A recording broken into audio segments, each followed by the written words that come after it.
The brains behind AOC, Part 2. Mr. Reagan. Before I get into this video, I would like to announce that I am now doing this YouTube channel as my full-time job.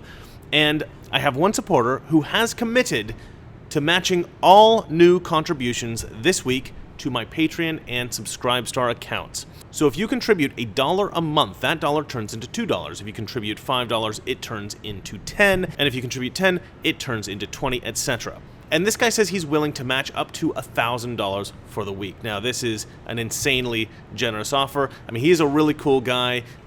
He told me that he wants to incentivize other people to contribute to the channel.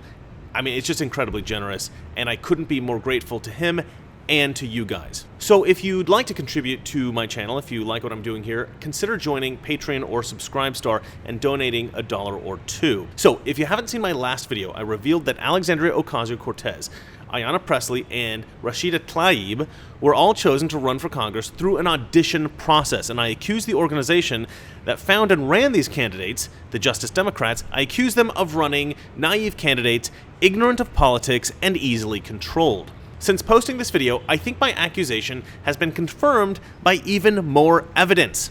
We have here Ayanna Pressley proposing an amendment to reduce the voting age to 16. By lowering the voting age from 18 to 16 years of age, my amendment will allow young people to have a say in our federal elections, to help shape and inform the policies that will set the course for the future. Look how closely she has to read this script. I mean, this was obviously given to her to read. Compare that to Congressman Rodney Davis's response. I'm of the opinion that we shouldn't arbitrarily lower the voting age just because right now I believe Democrats think they'll gain more votes. H.R. 1's bad enough because I believe it will institutionalize a Democrat majority here in this House of Representatives. But to be so brash and possibly unconstitutional to decide to try and lower the voting age only for political reasons is something that I don't think this institution should be doing. Davis is off the cuff. He's speaking from the heart. He believes in what he's saying. He's not reading from a script that somebody gave him. He's saying what he really thinks.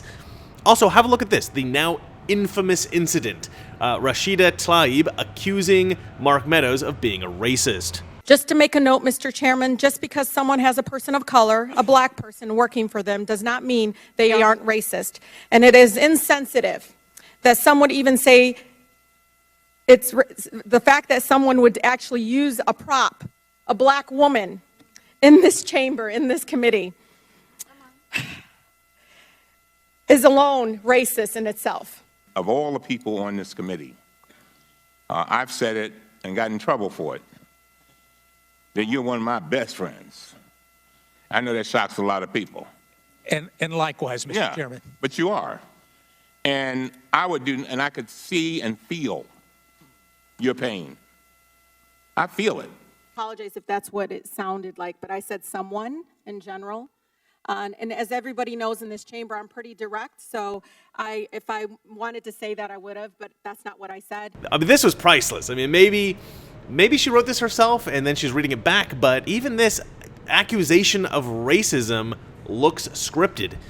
It's weird, right? I mean, it was beautiful to see her get owned by Elijah Cummings, of all people. That was kind of hilarious. So all three of these representatives in Congress are puppets, and I suggested that maybe Saikat Chakrabarti was the genius behind this. I was wrong. What Saikat is like a top general, right? He's been given the task of managing AOC directly. And maybe he manages the other two as well, I'm not sure. But the guy who controls him, the overlord, the real brains behind AOC, the mastermind behind it all is Zach Exley. Now, this took a bit of research to figure out because Exley does not want people to know he's behind it. He's not interested in credit. He's fine using Cenk Uygur to broadcast his ideas. And by the way, that is all Cenk is. Cenk Uygur and the Young Turks are just really one of Exley's tools. They're being used to promote the ideas of brand new Congress, repackaged as Justice Democrats. Furthermore, Exley is happy to let Saikat Chakrabarti take credit for brand new Congress, but make no mistake, brand new Congress is all Zach Exley. The first video I could find of Zach Exley discussing his version of the idea was from 2013. Okay, how do you guys feel about crazy and impossible ideas? Yeah? So what is the goal? What is the goal that I'm pitching you on? I'm pitching you on a crazy idea that I want you to help with. And it is to go out and get 500 Elizabeth Warrens and run them together as a slate. Okay? All at once. Okay, so when we have the slate, we're going to spend a few years training. And we're going to learn how to act in front of the TV cameras. I'm not running, by the way, because I'm crazy in the wrong way. And we're going to learn how to talk about our plan. So you see, this was not Chakrabarty's idea, this was not Cenk Uygur's idea, this was all Exley. Now, Zach Exley, as far as I can tell, is 100% ideological. He is totally convinced that his ideas will result in a beautiful utopia in America. He's not doing this for money. He's not doing this for power. I don't even think he cares about getting the credit.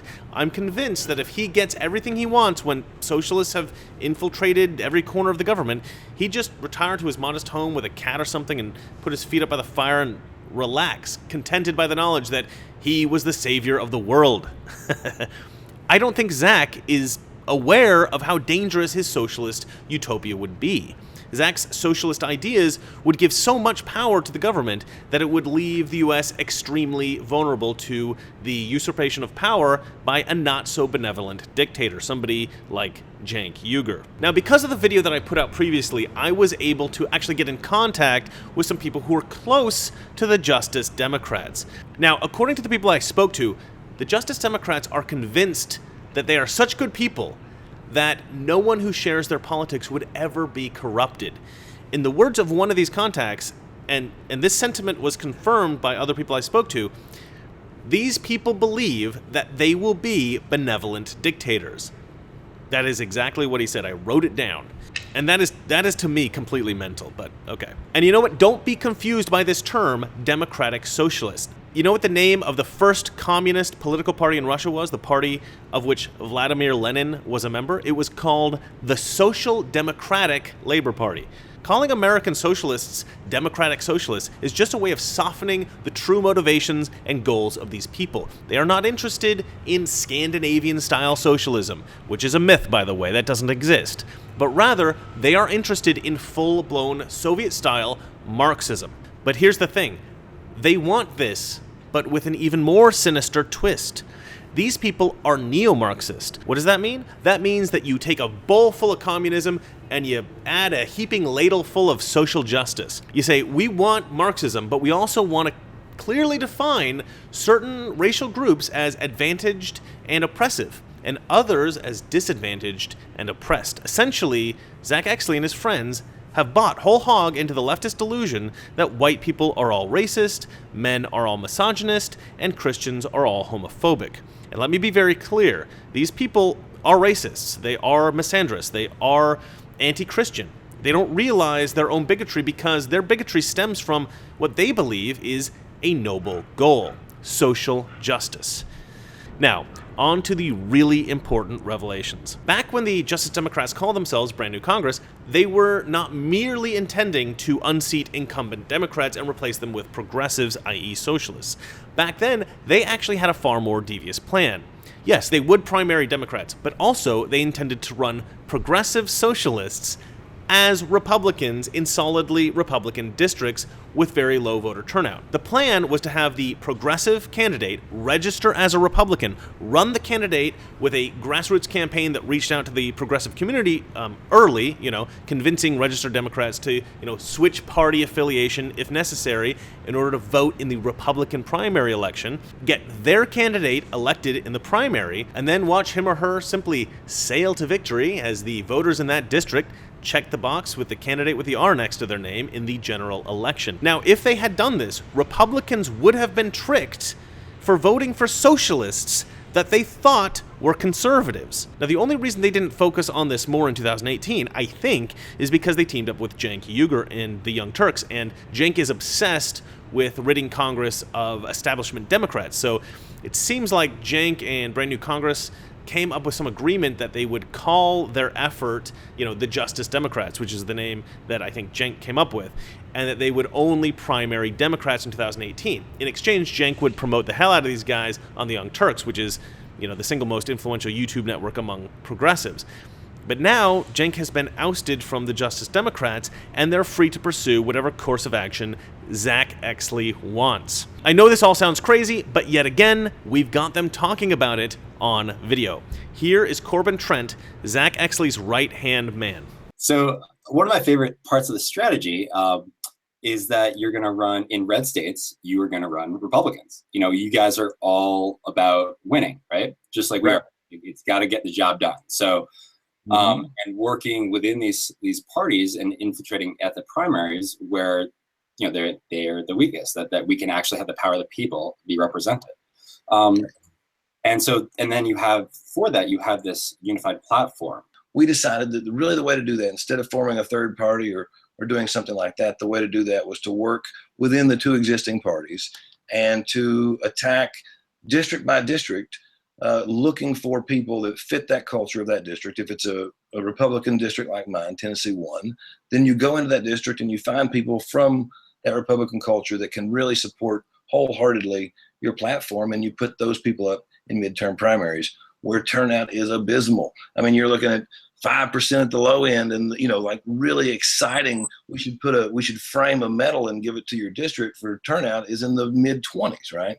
So there was sort of a obvious weak spot in those areas. So that's what we're doing, is we're trying to build that slate, build that platform, and then build the campaign apparatus to run those candidates all at once. And here is Zach Exley himself saying that they need to convince Democratic voters to switch parties so that they can vote for candidates running as Republicans in their district. He refers to this as a campaign hack. This is a little bit of a hack, right? We are in the sense of computers, right? We're kind of hacking the system with the BNC. What we're talking about doing is winning the Democratic primaries and winning the Republican primaries. We get a hack that can defeat the incumbent in the Democratic primary and in the Republican primary. And that's going to mean getting independents to come out and vote in the primary. And it's going to mean getting people to switch parties and go vote in the primary where the candidate that's fighting for this plan is. Why aren't we changing everybody's registration? Why aren't we telling people to, why aren't we informing about how they need to vote? And here, Zach Exley explains why he thinks these fake Republicans can win in their districts. Nobody cares about their local congressperson running. Like, nobody knows who their local congressperson is. And nobody knows when the primaries are. Zach Exley is right. He found an incredibly vulnerable spot for Americans. We don't really pay attention to who our congressman is. Do you know who yours is? Probably not.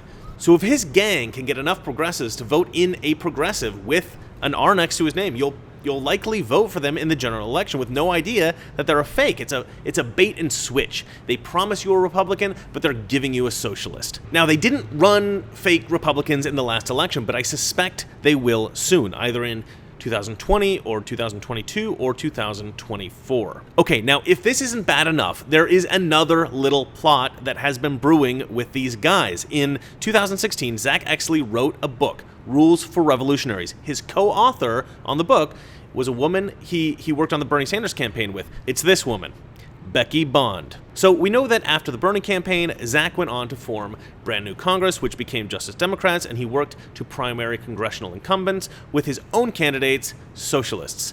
But what did Becky do? Becky went on to form an organization called Real Justice. What is Real Justice? Real Justice is an organization designed to do exactly what Brand New Congress did. But instead of congressmen, they would go after district attorneys.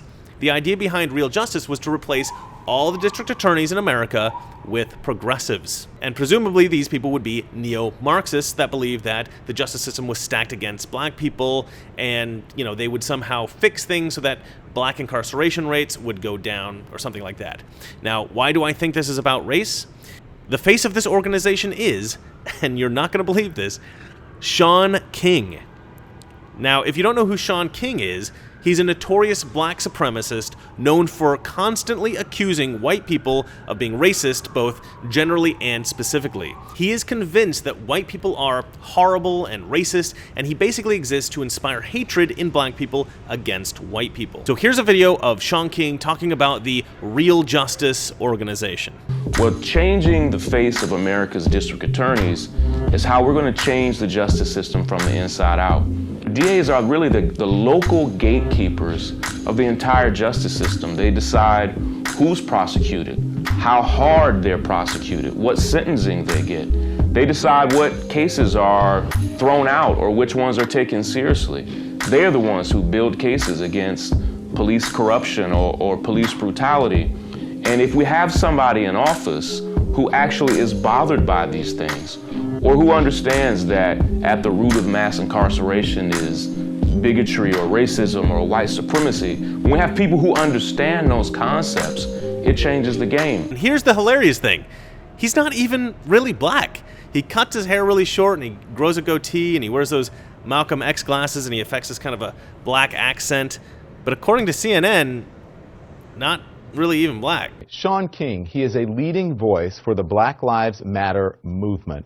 A family member tells CNN that both King's parents are white. But Shaun King is really just a distraction from the point. The point is, Becky Bond, a good friend of Zach Exley, has gone out and done the brand new Congress thing with district attorneys. Why is that significant? It's significant because the earliest incarnations of this replace government officials with progressives plan did not limit itself to Congress. The idea was to replace government officials in all levels of government. I think that's still the plan. 2018 was like a pilot program. Zach Exley's efforts in Congress worked. Maybe not as well as he would have liked, but they did bear fruit, and so did Becky Bond's efforts with the district attorneys. They'll make adjustments, they'll scale up, and I predict that they will start new programs targeting other areas of government. The average voter really only votes for like 4 political positions. They vote for the president, their governor, maybe their senators, and maybe their mayor if they like live in a big city or maybe like a really small town. The rest of the ticket might as well be written in Chinese. People have never heard of their district attorney or even their congressman. They just hit whatever name has an R next to it or a D next to it. Whichever party they want to see in office. And like Zach Exley said, most people don't care. And that's a huge problem because this leaves a ton of political positions vulnerable to infiltration. Listen to this audio of Zach Exley talking about his plan. We live in this wonderful country with a democracy. And so let's use the democracy to take over the government. That's what it's here for. That's what, the founders of the republic, were so excited about. So you want to take over the government? Yeah, and let's take over the government through elections. Zach Exley wants socialists in every corner of government, big and small. And that leads me to the final revelation of this video, the presidency. So far, Zach Exley and the Justice Democrats haven't touched presidential politics. They're all Bernie people, so the assumption is that they're all still on board with the Bernie train. But remember Becky Bond? Well, it just so happens that she's one of the top advisors on another campaign. The campaign that is, perhaps, most in the spotlight currently. Becky Bond is a top advisor for Beto O'Rourke. Beto O'Rourke, the super cool skateboarding candidate. But Beto couldn't possibly be a puppet. He's a brilliant, principled political candidate. He's nothing like Alexandria Ocasio-Cortez. And we're like, the world is going to end in 12 years if we don't address climate change. Scientists are absolutely unanimous on this, that we have no more than 12 years to take incredibly bold action on this crisis. And this is the war, this is our World War II. The current president says he doesn't believe in climate change. If you think of our leadership, those who preceded us, right? Those who were on the beaches in Normandy, those who faced an existential threat to Western democracy and our way of life, they showed us the way. Well, that's it for me. If you'd like to donate to my Patreon or Subscribe Star, please click on one of the links in the description below. If you like this video, hit the like button. If you want to see more like this, please subscribe. And if you hate me, you're probably Anna Kasparian. But she did call this hideous mole a beauty mark. So, maybe there's a future for us yet. Good night. You know, someone very profoundly once said many years ago that if fascism ever comes to America, it'll come in the name of liberalism. And what is fascism? Fascism is private ownership, private enterprise, but total government control and regulation. Well, isn't this the liberal philosophy? The conservative, so-called, is the one that says, less government, get off my back, get out of my pocket, and let me have more control of my own destiny.